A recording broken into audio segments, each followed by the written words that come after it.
Hello everyone, welcome to my YouTube channel only law. अच्छा, तो public international law की series हमने start की थी लेक्चर्स की, और उसमें आज हमारा सेकंड लेक्चर होगा। इसमें हम डिस्कस करेंगे बेसिस ऑफ इंटरनेशनल लॉ। ठीक है, तो बेसिस ऑफ इंटरनेशनल लॉ में हम बेसिकली 3 थ्योरीज कवर करेंगे। पहली है नेचुरल लॉ थ्योरी, सेकेंडली है पॉजिटिव थ्योरी एंड थर्ड है ग्रोएशियंस अप्रोच। ठीक है, तो चलिए स्टार्ट करते हैं। अच्छा, सबसे पहले सवाल पैदा ये होता है कि बेसिस ऑफ इंटरनेशनल लॉ पढ़ना क्यों ज़रूरी है, like why is it relevant to international law. तो जिस तरह से आपको पता है कि लॉ का जो ओरिजिन है, आपने जूरिस्प्रूडेंस में पढ़ा होगा कि कानून का ओरिजिन क्या है, उसके ऊपर आपको काफ़ी सारे थ्योरीज मिली होंगी कि कुछ लोग कहते हैं कि कानून जो है वो डिवाइन है। दैट मीन्स हर किसी के अंदर एक sense of right and wrong होता है, और वो जो होता है उसी को आप कानून कहते हैं। ठीक है, ये होते हैं नेचुरल लॉ वाले।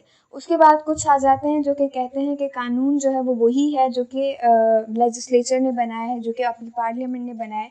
दैट मीन्स वो ये कहते हैं कि कानून सिर्फ वही है जो कि आपका बनाया हुआ है by the legislature. That means law is main made. तो उसी तरह से क्योंकि इंटरनेशनल लॉ भी एक कानून है, तो उसके बेसिस के ऊपर भी काफ़ी सारे क्वेश्चंस रेज होते हैं। और यहाँ पे भी आपको डिफरेंट आइडियाज़ मिलेंगे कि कुछ जो है वो कहेंगे कि इंटरनेशनल लॉ का ओरिजिन ये है, और कुछ कहेंगे कि इंटरनेशनल लॉ का ओरिजिन कुछ डिफरेंट है। तो स्टार्ट करते हैं ये थ्योरीज से।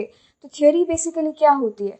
थ्योरी कहते हैं आप किसी भी सेट ऑफ आइडियाज़ को, ऐसे सेट ऑफ आइडियाज़ जो कि किसी भी चीज़ को एक्सप्लेन करने के लिए बनाए जाएं, उसको आप कहेंगे कि दिस इज़ द थ्योरी। अब जैसे कि मैंने बताया कि थ्योरी क्या है, सेट ऑफ आइडियाज़ है। तो जो आइडियाज़ हैं वो डिफ़र कर सकते हैं from person to person. That means 5 लोग हैं जो कि कहते हैं कि इंटरनेशनल लॉ का बेसिस ये है अकॉर्डिंग टू देयर आइडिया, तो ये उनकी थ्योरी बन गई। उसके बाद 5 लोग दूसरे हैं जो कि कहते हैं कि नहीं, इंटरनेशनल लॉ का ओरिजिन बेसिस ये नहीं है, लेकिन इंटरनेशनल लॉ का बेसिस एंड ओरिजिन कुछ और है। तो ये क्या हो गई? उनकी थ्योरी हो गई। दैट मीन्स उनका पॉइंट ऑफ व्यू बेसिकली आप कह लें। तो थ्योरी होती है बेसिकली पॉइंट ऑफ व्यू या आइडियाज़ जो कि आप किसी भी टॉपिक या किसी भी चीज़ को एक्सप्लेन करने के लिए बनाएं। तो यहाँ पे बेसिस ऑफ इंटरनेशनल लॉ में हमें 3 थ्योरीज मिलेंगी। पहली है नेचुरल लॉ थ्योरी। अब नेचुरल लॉ थ्योरी के जो सपोर्टर्स हैं उनको आप नेचुरलिस्ट कहते हैं। ठीक है, अब उसके बाद हम देखते हैं कि मीनिंग क्या है नेचुरल लॉ की।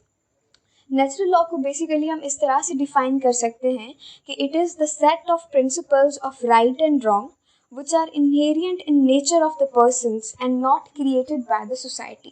ठीक है, तो नेचुरल लॉ बेसिकली आप कहते हैं सही और गलत के ऐसे असूल जो कि हर इंसान में जो है वो इनहेरिएंटली प्रेजेंट हो, उसको आप कहेंगे कि this is the natural law. That means कि मतलब ऐसे जो है वो प्रिंसिपल्स, ऐसे प्रिंसिपल्स जिनका जो है वो कोई सोसाइटी ने क्रिएट नहीं किया, जिनको जो है वो किसी लेजिस्लेचर ने नहीं बनाया, जो आपके अंदर से जो सपोज आवाज़ आती है कि ये चीज़ सही है और ये चीज़ गलत है, तो इसको कहते हैं कि this is what, this is natural law. और ये जो नेचुरल लॉ थ्योरी वाले हैं वो कहते हैं कि इंटरनेशनल लॉ का ओरिजिन भी जो है वो डिवाइन है। डिवाइन मीन्स कि मतलब हर किसी के अंदर जो है वो एक particular sense of right and wrong होता है। और नेचुरलिस्ट ये भी कहते हैं कि जो मोरालिटी एंड लॉ है वो इंटरकनेक्टेड है। अब यहाँ पे सवाल ये अराइज होता है कि मोरालिटी क्या है।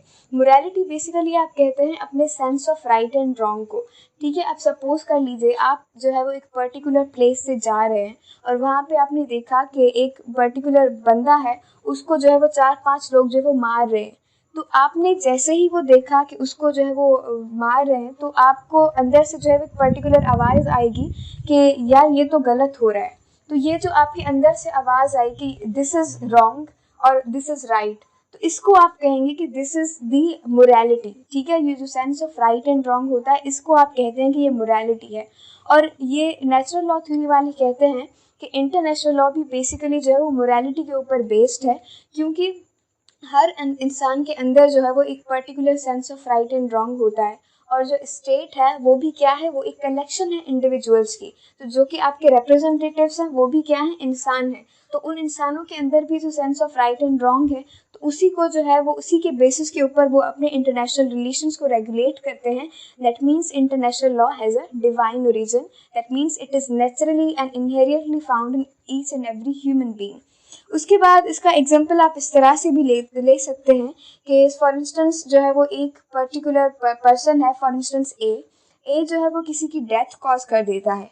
ठीक है। तो अब ए ने किसी की डेथ कॉज की और वो सारी चीज़ें ऑब्जर्व कर रहा है सी, तो सी जैसे ही ये चीज़ ऑब्जर्व करेगा तो उसको जो है वो एक मतलब सबकॉन्शियस माइंड में एक जो है वो बात आएगी कि इसने ये जो काम किया है ये गलत है। दैट मीन्स कि ये जो आपका ऑटोमेटिकली से आप जो है वो बिल्कुल बता देते हैं कि क्या चीज़ सही है और क्या चीज़ गलत है। इसको ही आप कहते हैं कि दिस इज़ द मोरालिटी और this is the natural law. मतलब कि इनका जो बेसिकली कहना ये है कि जब कानून नहीं था, मतलब ये जो पार्लियामेंट वाला सिस्टम है या जो लेजिस्लेचर जो कानून बनाते हैं, जब ये नहीं थे तब भी जो सोसाइटी चल रही थी और तब वो किस तरह से चल रही थी, तब जो है वो ये नेचुरल लॉ की बेसिस के ऊपर चल रही थी कि हर किसी के अंदर जो है वो अपना एक sense of right and wrong था जो कि इनहेरेंटली था और उनको पता था कि ये चीज़ सही है और ये चीज़ गलत है। तो इसलिए जो है वो नेचुरल लॉ वाले कहते हैं कि इंटरनेशनल लॉ का ओरिजिन भी जो है या इंटरनेशनल लॉ का जो बेसिस है वो है डिवाइन लॉ। ठीक है, तो it has a divine origin और it is a part of law of nature. उसके बाद हम आ जाते हैं सेकंड थ्योरी पे जो है पॉजिटिव लॉ थ्योरी। अब पॉजिटिव लॉ थ्योरी को जो सपोर्ट करते हैं उनको आप कहते हैं पॉजिटिविस्ट्स। ठीक है, अब पॉजिटिव लॉ बेसिकली तो आप देखेंगे पॉजिटिव लॉ का मतलब क्या है। पॉजिटिव लॉ बेसिकली कहते हैं मेन मेड लॉ को, मतलब ऐसा कानून जो कि ह्यूमन बींग्स ने बनाया हो। ठीक है, तो पॉजिटिव लॉ थ्योरी वाले बेसिकली ये कहते हैं कि जो कानून का ओरिजिन है वो डिवाइन नहीं है। कानून जो है वो वही है जो कि लोग बनाते हैं, जो कि आपको एक सॉवरेन अथॉरिटी बनाती है। अब पॉजिटिव लॉ थ्योरी के जो मेन सपोर्टर हैं वो है ऑस्टिन, और ऑस्टिन की डेफिनेशन आपने जूरिस्प्रूडेंस में भी पढ़ी होगी कि ऑस्टिन कानून को जो है वो डिफाइन करते हैं कि law is a command of sovereign backed by sanction. तो जब वो ये कहते हैं कि law is a command of sovereign backed by sanction, तो इनका कहने का मतलब ये होता है कि कानून सिर्फ वही है जो आपकी सॉवरेन अथॉरिटी जो है वो आपके लिए बनाए। ठीक है, तो और अगर आप उसको फॉलो नहीं करेंगे तो आपको पर्टिकुलर पनिशमेंट या सैंक्शंस फेस करनी पड़ेंगी। तो इसलिए जो है ये जो ऑस्टिनियन स्कूल वाले हैं इनको ऑस्टिनियन स्कूल भी कहा जाता है, ऑस्टिनियन स्कूल ऑफ थॉट भी कहा जाता है। दैट मीन्स कि इंटरनेशनल लॉ का कोई डिवाइन ओरिजिन नहीं है। इंटरनेशनल लॉ जो है वो मोरालिटी के ऊपर डिपेंड नहीं करता। इंटरनेशनल लॉ सिर्फ वही है जो कि इंसानों ने बनाया है। दैट मीन्स जो आप ट्रीटीज़ वगैरह करते हैं वही जो है वो सिर्फ कानून है और बाकी कोई sense of right and wrong वाला कॉन्सेप्ट जो है वो ये लोग नहीं मानते। उसके बाद ये कहते हैं कि जो इंटरनेशनल लॉ है वो अराइज होता है from the consent of the states, क्योंकि आप जो है वो आगे चल के हम पढ़ेंगे भी कि जो ट्रीटीज़ आपकी बनती हैं वो जो है वो स्टेट्स की कंसेंट के साथ बनती हैं। ठीक है, तो इनके कहने का मकसद ये था कि जो इंटरनेशनल लॉ है वो कंसेंट ऑफ स्टेट्स के ऊपर जो है वो डिपेंड करता है और इंटरनेशनल लॉ का कोई डिवाइन ओरिजिन नहीं है। दैट मीन्स लॉ सिर्फ वही है जो कि स्टेट्स अपने लिए खुद बनाएंगी, वही जो होगा वो कानून होगा। और पॉजिटिव थ्योरी वालों का बेसिकली तो इनकी जो थ्योरी है वो अपनी जगह पे सही भी हो सकती है, लेकिन एक जो है वो मेजर पॉइंट ऑफ क्रिटिसिज्म इनके अगेंस्ट जो रेज होता है वो ये रेज होता है कि क्योंकि बेसिकली आप देख लें तो ये कहते हैं कि इंटरनेशनल लॉ का ओरिजिन क्या है, it is a positive law. That means it is a main made law. लेकिन एक एग्जाम्पल जो कि मेन मेड लॉ नहीं है लेकिन उसको कानून माना जाता है वो है कस्टमरी इंटरनेशनल लॉ। ठीक है, तो कस्टमरी इंटरनेशनल लॉ जो है वो भी एक सोर्स है इंटरनेशनल लॉ की, और वो ऐसे रूल्स एंड ऐसे होते हैं जो कि किसी भी लेजिस्लेचर ने नहीं बनाए होते, जो कि किसी ट्रीटी से नहीं बने हुए होते। वो ऐसे रूल्स होते हैं जो कि उनका ओरिजिन किसी को पता नहीं होता और फिर वो जो है वो ऑटोमेटिकली स्टेट्स के ऊपर बाइंडिंग होते हैं, हर ही स्टेट के ऊपर। तो ये जो पॉजिटिव थ्योरी वाले थे ये इस चीज़ को जो है वो जस्टिफाई नहीं कर पाए कि अगर कानून का ओरिजिन सिर्फ जो है वो मेन मेड है, ठीक है, तो फिर ये कस्टम्स जो है वो कैसे बने। तो ये जो थ्योरी है वो इस पॉइंट में फेल हो जाती है, ये एक्सप्लेन नहीं कर पाती कि किस तरह से जो है वो हम कस्टम को अकोमोडेट करें इन दी पॉजिटिव लॉ। उसके बाद हम आते हैं ग्रोएशियन अप्रोच पे।